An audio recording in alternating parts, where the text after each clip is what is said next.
Ang video natin ngayon ay tungkol sa mga nag-uumpisang gustong mag-aral ng Korean language, sa mga nasasalawahan kung mag-enroll ba sila sa Korean Language Center or KLC or magsi-self-study or online class. Tatlo yung pamimilian nyo yan sa pag-aaral ng Korean language. Sa ngayon, iba kasi mga kabayan yung sitwasyon namin noon kaysa ngayon.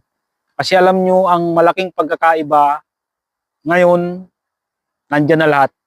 Sa YouTube, sa Facebook, matyaga lang kayong mag-search. Ano ang tips para sa APS topic exam, yung mga vowels and consonant, nandyan na lahat. Hindi katulad sa amin noon na talagang puro lahat KLC, Korean Language Center. At alam nyo na, yung iba kasi nung mga panahon namin, bihira lang yung may wifi sa bahay, di ba? Saka sa cellphone, kumbagay halos ang cellphone ko nga noon wala pang camera, kaya talagang nag-KLC ako. Pero ngayon, nasa sa tao na yan. Nasa sa inyo na yan. Kung talagang matyaga kayo, kahit mag-self-study lang kayo, walang problema. Kasi nandyan na lahat sa YouTube, sa Facebook, ang mga nagtuturo ng Korean language, nagtuturo kung paano pumasa sa APS topic exam. At nakadepende na lang sa tao kung talagang magsiseryoso sa pag-aaral, kahit self-study ka, makakapasa ka sa APS topic exam. Nandyan na rin sa Facebook, aabangan nyo lang sa website ng DMW dun sa mga gusto mag-self-study. Aabangan nyo lang sa website ng DMW ang announcement para sa APS topic exam or yung registration para sa APS topic exam. Tungkol sa registration para sa EPS topic exam ay pwede nyong bisitahin ang EPS DMW official sa Facebook. Diyan sila nag-a-announce ng registration para sa EPS topic exam. Saka sa self-study, hindi ka na gagastos, di ba? Hindi katulad sa KLC, magbabayad ka pa ng tuition fee na 3,000, may 9,000, may 8,000, may 7,000, hindi pare-pareho sila. Pero sa tingin ko, halos pareho lang din naman yan. Nakadepende na lang yun sa tao kung magsiseryoso sa pag-aaral. Kaya nga sabi ko, kahit gaano kagaling yung nagtuturo sa iyo, kung hindi ka magsiseryoso, wala rin mangyayari. Pero sa tingin ko, medyo mahihirapan mag-self-study kapag yung may trabaho. Lalo pat ang napasukan mong pabrika ay laging may overtime. Medyo mahihirapan, ano? Sa tingin ko, yung mga may trabaho, suggestion ko lang naman to, nasa inyo pa rin naman ang decision kung talagang, kung gusto niyo mag-self-study. Pero dun sa may mga trabaho, ang suggest ko, mag-KLC kayo. Yun ang maganda. Yung mga, opinion ko lang naman to, yung mga wala namang trabaho at nasa bahay lang, mas maganda sa inyo mag-self-study na lang. Kasi ang maganda lang kasi sa KLC, lalo pa ngayon, humihirap na yung dadagdagan nila yung passing score sa APS topic exam at sa skill test naman sa interview marami nang tinatanong. Mas maganda sa KLC kasi matuturuan nila kayo ng tamang pronunciation ng Korean language. Importante 'yan pagdating sa skill test. Saka sa KLC, yung ibang estudyante na magagaling na, parang na-share nila yung kaalaman nila dun sa ibang kaklase nila na hindi nakakahabol pagdating sa Korean language class.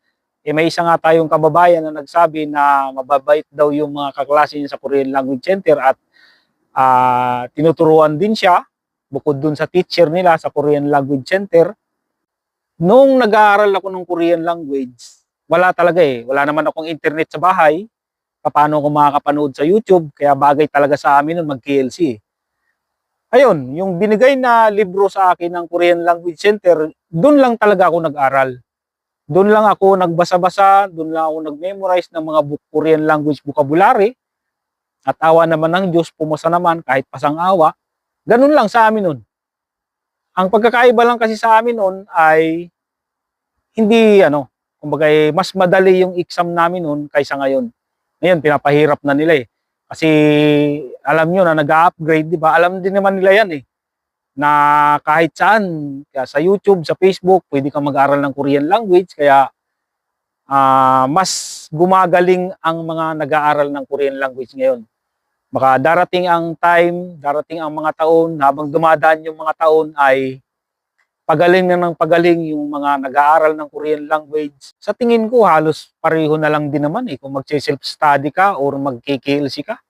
Ang importante lang kasi sa self-study, matutunan mo yung paano mag-register para sa AP static exam, at meron din namang nagtuturo sa YouTube, sa Facebook kung paano mag-register sa AP static exam. Yun lang talaga yung pinaka-importante, kasi sa KLC, yung mga hindi marunong mag-register para sa AP static exam, ginagayad dyan ng KLC, ng mga teacher nila, yung mga staff. Ginagayad dyan sila. Yun lang yung pagkakaiba sa KLC. At pagdating naman kasi sa pronunciation, sa KLC, matuturuan nila kayo ng tamang pronunciation, pero pagdating naman kasi sa YouTube, may mga nagtuturo din naman talaga ng tamang pronunciation.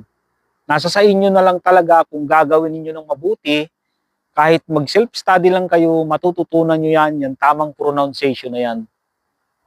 Yun nga lang, pag nasa bahay kayo, at may nakakita ang kapitbahay ninyo na kung ano yung narinig nila, kung yung sinasabi mo ay hindi nila maintindihan, baka masabihan ka ng, baka nasisiraan ka na ng ulo, sabihin ka ng gano'n. Pero yung mga ganung bagay, wag niyong iintindihin yung, kasi naranasan ko rin yan, yung mga pangungutya. Nakisyo ganyan, ay wala na yan, overage na yan, di na makakalis. Wag niyo na lang papansinin yung mga ganyan, yung mga ganyang sinasabi nila na ano, sabihin niyan, ay mahirap yung ganyan, hindi ka maano dyan. Yung iba kasi dyan, nagsasabi ng ano, para panghinaan ka ng loob eh. Huwag niyo iintindihin yung mga yan, basta focus lang kayo sa pag-aaral ng Korean language, at itatak nyo sa isip ninyo na makakarating kayo dito sa South Korea. Patunayan nyo sa kanila na mali yung sinasabi nila. Yun lang yun.